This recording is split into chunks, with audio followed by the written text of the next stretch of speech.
As a father, are you finally happy that issue has been settled between her and... That is between her and her husband. I don't want to get into that. So, I mean, do you go to your father for advice? No, I think with a mother like that, nobody is ever going to go anywhere else for advice. 1996 में film Raja Hindustani release होने के बाद करिश्मा कपूर, माधुरी दीक्षित और काजोल के बाद वो third actress थी 90s में जिनके फिल्म ने सबसे ज्यादा कमाई की एंड फिल्म को ऑल टाइम ब्लॉकबस्टर का स्टेटस मिला। ये करिश्मा कपूर की करियर की फर्स्ट फिल्म थी जिसने करिश्मा कपूर की इमेज को कम्प्लीटली ट्रांसफॉर्म कर दिया। करिश्मा कपूर के ग्रैंडफादर राज कपूर की एक आरके फिल्म प्रोडक्शन है जहाँ से उनके फादर रणधीर कपूर, उनके चाचा ऋषि कपूर एंड राजीव कपूर की कई सुपरहिट फिल्म्स आई और उन्हें लॉन्च किया गया। लेकिन उसी कपूर फैमिली की पहली लीडिंग लेडी करिश्मा कपूर को जब अपने करियर की शुरुआत करनी थी तो क्या रीजंस थे कि अपने ही होम प्रोडक्शन ने करिश्मा को लॉन्च नहीं किया और ना ही आरके फिल्म्स ने उनके करियर के दौरान उनकी कोई भी फिल्म प्रोड्यूस की। इसके बावजूद वो 90s की एक ऐसी एक्ट्रेस रही हैं जिनकी फिल्म जितनी चलती थी उससे कहीं ज्यादा उनके सॉन्ग्स ब्लॉकबस्टर होते थे। आज भी 90s के गाने बजते हैं तो करिश्मा कपूर का नाम उनमें से एक होता है। पर क्यों प्रोफेशनल लाइफ में करिश्मा कपूर ने जितनी सक्सेस हासिल की, उन्होंने 30 इयर्स की यंग एज में ही अपने पर्सनल रिलेशनशिप की वजह से एक्टिंग को ही छोड़ दिया। वो रिलेशनशिप जिसने उनकी लाइफ को ऑलमोस्ट हेल बना दिया था। So let's take a look at Karisma Kapoor's journey. तो करिश्मा कपूर की लाइफ से पहले उनकी फैमिली बैकग्राउंड को जानना इंपॉर्टेंट है। बॉलीवुड के सबसे आइकॉनिक एंड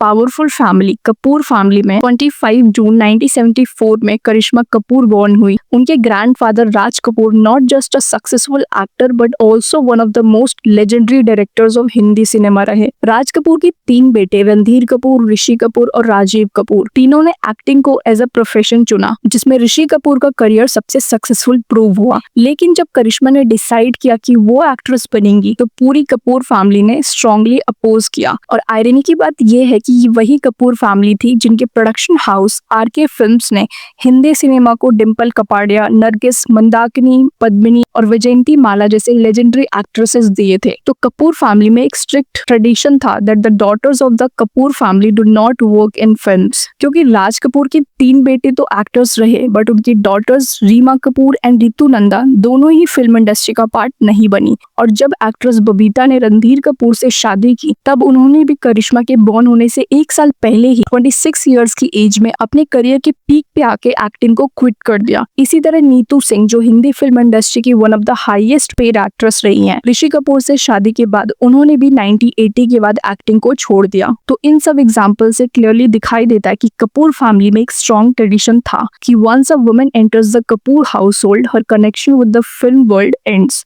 या तो कभी शुरू ही नहीं होता था। तो ईयर 1971 को जब रणधीर कपूर की शादी बबीता से होती है तो as I mention Babita Kapoor films करना छोड़ चुकी थी एंड करिश्मा एंड करीना के बॉर्न होने के बाद रणधीर कपूर का करियर भी कुछ खास चला नहीं एंड एक टाइम के बाद उनकी मोस्टली फिल्म्स फ्लॉप होने लग गई बिकॉज अर्ली सक्सेस के बाद रणधीर ने अपनी इमेज को कभी चैलेंज किया ही नहीं। रूटीन रोल्स और अनहेल्दी लाइफस्टाइल ने उनकी बॉडी और करियर दोनों को वीक कर दिया था। रणधीर कपूर ने एक इंटरव्यू में खुद एडमिट किया कि उनकी ड्रिंकिंग हैबिट इतनी ज्यादा थी कि उनकी वाइफ बबीता हमेशा उनसे परेशान रहती थी। एक टाइम ऐसा आ गया था जब उनकी फाइनेंशियल कंडीशन भी बहुत खराब थी एंड उनके पास करिश्मा और करीना के ट्यूशन फीस पे करने तक का अमाउंट नहीं होता था। रणधीर की इन आदतों से बबीता तंग आ गई और 1988 में करिश्मा और करीना को लेकर रणधीर कपूर से अलग हो गई। और जब करिश्मा 16 की हुई तब करिश्मा ने अपनी फैमिली की तरह ही अपना करियर फिल्म्स में एस्टैब्लिश करना चाहा और अपनी मदर और सिस्टर को फाइनेंशियली सपोर्ट करने का डिसाइड किया। बट इनके इस फैसले से उनकी पूरी फैमिली अगेंस्ट थी। Lulu has always said that she's had to go through a lot of struggle and trials. How come, I mean, with the RK name behind her, why was it hard for her? No one who really supported her and thought that she would be able to make it light-eyed Kapoor girl coming from such a family would ever be an actress. I think the only one who supported her and who inspired her to do it was my mother. पर उनकी mother अपनी दोनों daughters को financially strong बनाना चाहती थी, इसलिए करिश्मा कपूर को बबीता का पूरा सपोर्ट रहा और बबीता करिश्मा के करियर की एक स्ट्रॉन्ग बैकबोन बन गई। एंड इस तरह करिश्मा बिना कपूर फैमिली के सपोर्ट के अपना करियर 17 के एज में स्टार्ट करती हैं। करिश्मा ने 1991 में आई फिल्म प्रेम कैदी से अपना डेब्यू किया। ऑपोजिट थे हरीश कुमार। ये फिल्म करिश्मा को कुछ खास रिकॉग्निशन नहीं दिला पाई। देन नेक्स्ट ईयर 1992 में करिश्मा की 6 फिल्म्स आई जिनमें से 5 फिल्म्स सुपर फ्लॉप थी। बट फिल्म जिगर जो उनकी अजय देवगन के साथ आई थी वो बॉक्स ऑफिस पे हिट हो गई। इंडस्ट्री में करिश्मा कपूर को लेकर अक्सर कहा जाता था कि उनकी फिजिक और फेस एक कन्वेंशनल हीरोइन जैसी नहीं है। लोग कहते थे कि उनका लुक उनके फादर रणधीर कपूर से ज्यादा मिलता था। ये भी एक रीजन था कि उन्हें अच्छी फिल्म्स ऑफर नहीं हो पाती थी। करिश्मा कपूर की 1993 में आई फिल्म अनारी, जिसमें वो साउथ के सुपरस्टार वेंकटेश के ऑपोजिट थी, ये फिल्म उस साल की one of the highest grossing film बनी। जिगर और अनारी के सक्सेस के बाद करिश्मा को फाइनली इंडस्ट्री में थोड़ा रिकग्निशन मिलना शुरू ही हुआ था, लेकिन इसी दौरान उनकी 4 और फिल्म रिलीज हुई। मुकाबला, जो गोविंदा के साथ उनकी पहली फिल्म थी, और संग्राम, शक्तिमान और धनवान। इनमें से सिर्फ मुकाबला थोड़ी चल गई, बाकी 3 फिल्म्स बॉक्स ऑफिस पे फ्लॉप रही। ईयर 1994 में करिश्मा की 9 फिल्में रिलीज हुई, जिनमें से ये 4 फिल्में प्रेम शक्ति, दुलारा, अंदाज एंड आतिश पूरी तरीके से फ्लॉप रही। और उसी साल करिश्मा की 2 फिल्में आई, राजा बाबू, जो उस साल की one of the hit films में से एक थी, एंड सेकेंड थी खुद्दार, जो कुछ खास तो परफॉर्म नहीं कर पाई, बट इस फिल्म के एक सॉन्ग ने करिश्मा को एक कंट्रोवर्सी में लाकर खड़ा कर दिया था। सॉन्ग में यूज हुआ वर्ड सेक्सी एंड उनके आउटफिट्स, दोनों के लिए उन्हें काफी क्रिटिसिज्म फेस करना पड़ा। इसी ईयर करिश्मा कपूर की फिल्म आई सलमान खान, आमिर खान और रवीना टंडन के साथ, अंदाज अपना अपना। ये फिल्म भी बॉक्स ऑफिस पे फेल हो गई, लेकिन टाइम के साथ ये कल्ट क्लासिक फिल्म बन गई। साल के एंड में करिश्मा कपूर की 2 बड़ी फिल्म्स आई, सुहाग अजय देवगन के साथ और गोपी किशन सुनील शेट्टी के साथ। दोनों फिल्म्स ने बॉक्स ऑफिस पे अच्छा परफॉर्म किया और क्रिटिक्स और ऑडियंस दोनों से पॉजिटिव रिस्पांस मिला। अब नेक्स्ट ईयर 1995 में करिश्मा की सिर्फ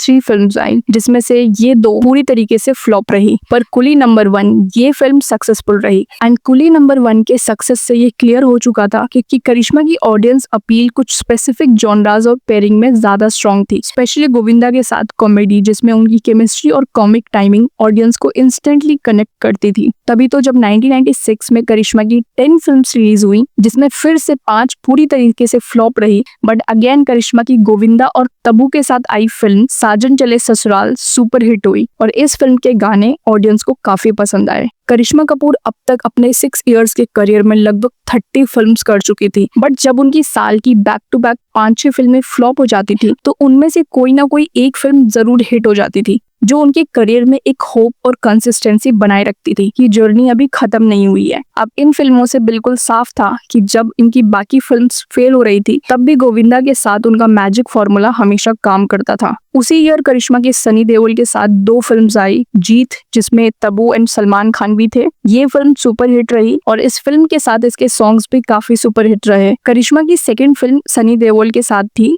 अजय, जो 1996 की एक लो इम्पैक्ट फिल्म बनी, लेकिन 1996 के एंड तक एक मेजर टर्न अराउंड आया जब उनकी फिल्म राजा हिंदुस्तानी रिलीज हुई। ऑपोजिट थे आमिर खान। राजा हिंदुस्तानी ने बॉक्स ऑफिस पर इतनी ज्यादा कमाई की कि ये 90s की 3rd हाईएस्ट ग्रॉसिंग फिल्म बन गई, हम आपके है कौन और दिलवाले दुल्हनिया ले जाएंगे के बाद। ये फिल्म एक ऑल टाइम ब्लॉकबस्टर साबित हुई और करिश्मा कपूर के करियर के लिए एक प्योर गेम चेंजर बन गई। फिल्म में उनका रोल ग्लैमरस होने के साथ साथ इमोशनल भी था और उनके परफॉर्मेंस को क्रिटिक्स और ऑडियंस दोनों ने इसीलिए काफी अप्रिशिएट किया और उन्हें इस फिल्म के लिए अपना first film fair award for best actress मिला, जो उनके 6 साल के स्ट्रगल का एक सॉलिड रिवॉर्ड था और यहीं से उनका पीक स्टारडम फेज स्टार्ट होता है। ईयर 1997 में करिश्मा की सलमान खान के साथ फिल्म आई जुड़वा। इसने करिश्मा की इमेज को एक बार फिर कमर्शियल कॉमेडी क्वीन के रूप में रीइंफोर्स किया। ये फिल्म सुपर हिट थी एंड नेक्स्ट फिल्म इनकी गोविंदा के साथ आई हीरो नंबर 1। गोविंदा के साथ करिश्मा की पेयरिंग ऑडियंस में अब तक आइकॉनिक बन चुकी थी।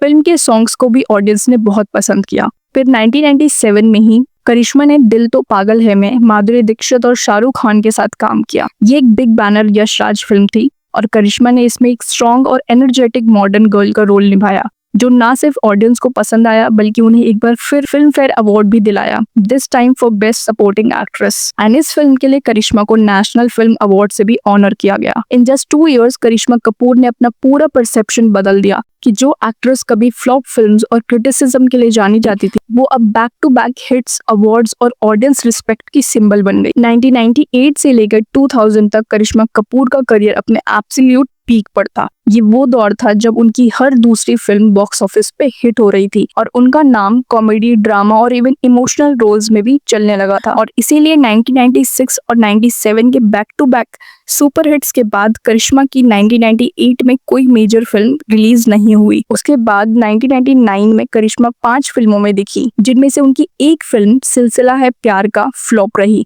और उनकी बाकी की 3 फिल्में बीवी नंबर 1, जानवर और हसीना मान जाएंगी, ये तीनों फिल्में सुपर हिट रही। करिश्मा इसी ईयर हम साथ साथ हैं फिल्म में नजर आई, जो कि एक perfect multi starrer family entertainer film थी। ये बॉक्स ऑफिस पे एक फिनोमिनल सक्सेस बनी और करिश्मा कपूर के लिए ये फिल्म उनके 1999 के गोल्डन रन का एक और शाइनिंग हाईलाइट बन गई। 1999 के मास एंटरटेनर स्ट्रीक के बाद करिश्मा कपूर ने 2000 में एक इमोशनल और आर्टिस्टिक शिफ्ट लिया। उन्होंने ग्लैमरस हीरोइन से निकलकर वो रोल्स चुने जो उनकी एक्टिंग करियर को डेप्थ और क्रेडिबिलिटी दोनों दे सके। उन्होंने अपना कंफर्ट जोन छोड़कर कुछ मैच्योर और बोल्ड रोल्स भी चुने। उनकी बाकी फिल्म्स, हाँ मैंने भी प्यार किया, चल मेरे भाई जैसे कमर्शियल फिल्म्स तो थी ही, लेकिन उनकी एक्टिंग ग्राफ में सबसे स्ट्रॉन्ग इंप्रेशन 2000 में आई फिल्म फिजा ने बनाया कि क्रिटिक्स ने इसे उनका करियर बेस्ट परफॉर्मेंस कहा। उनके डायलॉग, स्क्रीन प्रेजेंस ने उनकी इमेज को कम्प्लीटली रीडिफाइन कर दिया। इस फिल्म के लिए करिश्मा को film fair critics awards for best actress मिला और उनकी परफॉर्मेंस को नेशनल अवार्ड जूरी ने भी हाईली अप्रिशिएट किया। फिजा के बाद करिश्मा कपूर ने एक और चैलेंजिंग और इमोशनली लेयर्ड रोल किया। वो फिल्म थी जुबैदा, 2001 में आई थी। अगेन उनकी परफॉर्मेंस को क्रिटिक्स ने डीपली ग्रेसफुल और ऑनेस्ट कहा और इस फिल्म के जरिए करिश्मा कपूर ने कमर्शियल स्टारडम के बाद सीरियस सिनेमा की रिस्पेक्ट भी हासिल कर ली। ये टाइम उनके करियर का गोल्डन फेज था, जहां उनका नाम स्क्रीन पर आते ही फिल्म की सक्सेस ऑलमोस्ट तय मानी जाती थी। अब उन्होंने अपना फोकस ग्रेजुअली टिपिकल मसाला फिल्म से हटाकर कंटेंट ड्रिवन और इमोशनली स्ट्रॉन्ग रोल्स की तरफ शिफ्ट कर लिया। जब करिश्मा अपने करियर के टॉप पर आ गई थी, तब उन्होंने सिर्फ स्टारडम चेज करने के बजाय अपने चॉइसेस पे डेप्थ दिखाई। उन्होंने क्लियर कर दिया कि अब वो सिर्फ वही फिल्म्स करेंगी जो उनके क्राफ्ट को चैलेंज करे, ना कि सिर्फ बॉक्स ऑफिस नंबर्स बढ़ाएं। एंड इसी टाइम पे उनकी पर्सनल लाइफ भी स्पॉटलाइट में आने लग गई थी। जो स्टारडम करिश्मा कपूर ने ऑन स्क्रीन अर्न किया था, वो उनकी पर्सनल लाइफ में कभी भी रिफ्लेक्ट नहीं हुआ। चाइल्डहुड से ही उनकी रियल लाइफ इजी नहीं थी। उनके पेरेंट्स के बीच काफी डिफरेंसेस थे, जिसका असर उनकी इमोशनल ग्रोथ पे पड़ा। 1992 में फिल्म जिगर की शूटिंग के टाइम करिश्मा कपूर का पहला सीरियस रिलेशनशिप उनकी को स्टार अजय देवगन के साथ था। दोनों ने साथ में कई फिल्म्स में एक साथ काम किया। शूटिंग के दौरान दोनों के बीच दोस्ती बढ़ी और ये दोस्ती धीरे धीरे रिलेशनशिप में बदल गई। लेकिन करिश्मा को बाद में पता चला कि अजय उनके साथ साथ रवीना टंडन को भी डेट कर रहे थे। उसके बाद करिश्मा ने हमेशा ये कहा कि अजय सिर्फ अच्छे दोस्त थे, लेकिन उनके अफेयर्स को लेकर गॉसिप कॉलम्स काफी एक्टिव रहे। इस लव ट्रायंगल की वजह से करिश्मा और रवीना के बीच राइवलरी भी इंटेंस हो गई और एंड में अजय ने दोनों को छोड़कर 1999 में काजोल से शादी कर ली। लेकिन करिश्मा और रवीना के बीच का रिफ्ट फिल्मों से ज्यादा पर्सनल बन चुका था। सेट्स पर कोल्ड वाइब्स, इंटरव्यूज में इनडायरेक्ट ताने और पब्लिक इवेंट्स में अवॉइड करना, उनकी राइवलरी काफी विजिबल थी। 1994 में आई कॉमेडी फिल्म अंदाज अपना अपना के दौरान भी ये राइवलरी और भी ज्यादा सरफेस पे आ गई। दोनों ने एक ही फिल्म में काम किया, लेकिन उनका ऑफ स्क्रीन इंटरेक्शन बिल्कुल नहीं था। बोल दूं, वो उस वक्त रवीना और करिश्मा का कुछ अनबन भी चल रहा था। उसके बाद 1997 में करिश्मा कपूर की बुआ रितु नंदा के बेटे निखिल नंदा की शादी अमिताभ बच्चन की बेटी श्वेता बच्चन से हुई। उसी वेडिंग के दौरान करिश्मा कपूर और अभिषेक बच्चन मिले एंड वहीं से दोनों की क्लोजनेस बढ़ने लगी। जब करिश्मा कपूर और अभिषेक बच्चन का रिलेशनशिप शुरू हुआ था, तब करिश्मा ऑलरेडी एक बिग स्टार थी और अभिषेक ने अपना फिल्म करियर अब तक स्टार्ट नहीं किया था। शायद इसी वजह से उनका रिलेशनशिप ज्यादा टाइम तक मीडिया से दूर रह पाया। और इसी पीरियड में करिश्मा की यंगर सिस्टर करीना कपूर ने भी बॉलीवुड में अपना डेब्यू किया फिल्म रिफ्यूजी से। ऑपोजिट अभिषेक बच्चन थे, दोनों की ये डेब्यू फिल्म थी। फिल्म इंडस्ट्री के दो सबसे पावरफुल फैमिली बच्चन और कपूर एक फैमिली बनने वाली थी। अक्टूबर 2002 में अमिताभ बच्चन के 60th बर्थडे पर करिश्मा और अभिषेक की एंगेजमेंट अनाउंस की गई। जया बच्चन ने करिश्मा को सबके सामने अपनी फ्यूचर डॉटर इन लॉ तक कह दिया था। ये अनाउंसमेंट मीडिया, फैंस और इंडस्ट्री सबके लिए एक सरप्राइज था, क्योंकि किसी को उनके रिलेशनशिप के बारे में पता नहीं था। अब सबको लगा कि अब शादी होगी, लेकिन सिर्फ 4 महीने बाद ही दोनों फैमिलीज ने बिना किसी एक्सप्लेनेशन के एंगेजमेंट तोड़ दी। क्या रीजंस थे, किसने पीछे हटने का डिसीजन लिया, इसका कभी ऑफिशियली कोई जवाब नहीं मिला। लेकिन करिश्मा का ये रिलेशनशिप भी एक अधूरा किस्सा बनकर रह गया। कुछ रिपोर्ट्स के अकॉर्डिंग करिश्मा की माँ बबीता ने ही एंगेजमेंट तोड़ने का डिसीजन लिया, क्योंकि उस वक्त करिश्मा एक बिग स्टार थी और अभिषेक का करियर बस स्टार्ट हुआ था। और दूसरी तरफ अमिताभ बच्चन भी अपनी प्रोडक्शन कंपनी के कारण काफी फाइनेंशियल लॉस फेस कर रहे थे। तो एक सिंगल मदर होने के नाते बबीता को फाइनेंशियल स्टेबिलिटी की वैल्यू अच्छी तरह से मालूम था। इसीलिए ये कहा जाता है कि उन्होंने एक प्रीनप्शियल अग्रीमेंट की डिमांड की थी, जिसमें अभिषेक के नाम कुछ प्रॉपर्टी ट्रांसफर की बात थी, ताकि करिश्मा का फ्यूचर सिक्योर हो। और यही डिमांड बच्चन फैमिली को पसंद नहीं आई। अभिषेक बच्चन के साथ एंगेजमेंट टूटने के कुछ ही महीनों बाद कपूर फैमिली ने करिश्मा के लिए एक फाइनेंशियली स्टेबल बिजनेसमैन चूज किया, संजय कपूर। संजय पहले से ही मैरिड थे डिजाइनर नंदिता मेहतानी से, लेकिन उनका लीगल सेपरेशन होते ही सिर्फ 10 दिन बाद ही करिश्मा और संजय की शादी अनाउंस कर दी गई। 29 सितंबर 2003 को करिश्मा और संजय ने एक ग्रैंड सेरेमनी में शादी की। पूरी फिल्म इंडस्ट्री शादी में मौजूद थी, सिवाय बच्चन फैमिली के। और इसी दौरान 2003 में ही करिश्मा ने एक टेलीविजन शो में काम किया था, करिश्मा द मिरेकल ऑफ डेस्टिनी। 2006 में करिश्मा की फिल्म भी आई थी, मेरे जीवन साथी। करिश्मा और संजय कपूर के 2 बच्चे हैं, डॉटर समायरा जो 11 मार्च 2005 को बॉर्न हुई, और सन कियान जो 12 मार्च 2011 को बॉर्न हुआ। करिश्मा और संजय कपूर का रिलेशनशिप शादी के कुछ साल बाद ही बिगड़ने लगा था। 2014 में उन्होंने डाइवोर्स फाइल किया, लेकिन बाद में उनके बीच और भी टेंशन्स बढ़ने लगे। दोनों तरफ से सीरियस एक्यूजेशंस आए। उनका पर्सनल लाइफ मीडिया के सामने हेडलाइंस बन गए थे। डाइवोर्स प्रोसीडिंग्स के दौरान कई शॉकिंग चीजें सामने आई। करिश्मा ने अपने लीगल कंप्लेंट में संजय पर डोमेस्टिक अब्यूज के एक्यूजेशंस लगाए। उन्होंने कहा कि शादी के इनिशियल फेज में ही संजय का बिहेवियर उनके साथ ठीक नहीं था। करिश्मा ने ये तक कह दिया कि शादी की रात संजय ने उन्हें इमोशनली फोर्स किया to compromise her dignity by getting close to his friends, something that deeply traumatised her. उन्होंने ये भी कहा कि प्रेगनेंसी के वक्त जब वो एक ड्रेस में फिट नहीं हो पाई तो संजय ने अपनी मदर को कहा कि करिश्मा को थप्पड़ मारे। ये सब चीजें बाहर आने के बाद लोग शॉक हो गए थे, क्योंकि पब्लिक में करिश्मा की लाइफ हमेशा परफेक्ट दिखती थी, पर असल में उनकी पर्सनल लाइफ काफी टॉक्सिक बन चुकी थी। इस पर संजय कपूर की तरफ से कभी डायरेक्टली कोई क्लैरिफिकेशन या डिनाइल नहीं आया, स्पेशली उन एक्यूजेशंस पर जो करिश्मा ने उनके खिलाफ किए थे। लेकिन संजय ने अपनी तरफ से कपूर फैमिली पे भी सीरियस इल्जाम लगाए। संजय का कहना था कि करिश्मा ने उनसे सिर्फ पैसों के लिए शादी की, और ये क्लेम किया कि शादी उनके स्टेटस और वेल्थ को देखकर की गई थी। इस पर करिश्मा के फादर रणधीर कपूर ने एक इंटरव्यू में कहा कि I never wanted Karisma to marry that man, he never cared for her. बस झूठी बातें करता रहा और किसी और वुमेन के साथ लाइफ एंजॉय करता रहा। Entire Delhi knows the kind of man he is. We are Kapoors, हमें किसी के पैसों के पीछे भागने की जरूरत नहीं है। We've been blessed with wealth and talent and that's more than enough। उन्होंने संजय को एक 3rd क्लास इंसान बताया। कई सालों तक लीगल प्रोसेस चली, दोनों तरफ से कई एक्यूजेशंस हुए एंड 2016 में उनका डाइवोर्स लीगली फाइनल हो गया। फिल्म से डिस्टेंस बनाए रखने के बाद भी करिश्मा का ऑन स्क्रीन प्रेजेंस खत्म नहीं हुआ। करिश्मा ने कई पॉपुलर रियलिटी शोज में जज के तौर पे अपीयरेंस दी। वो रेगुलर एक्टिंग प्रोजेक्ट से दूर रही, लेकिन टीवी और पब्लिक इवेंट्स के थ्रू उनका कनेक्ट ऑडियंस के साथ बना रहा।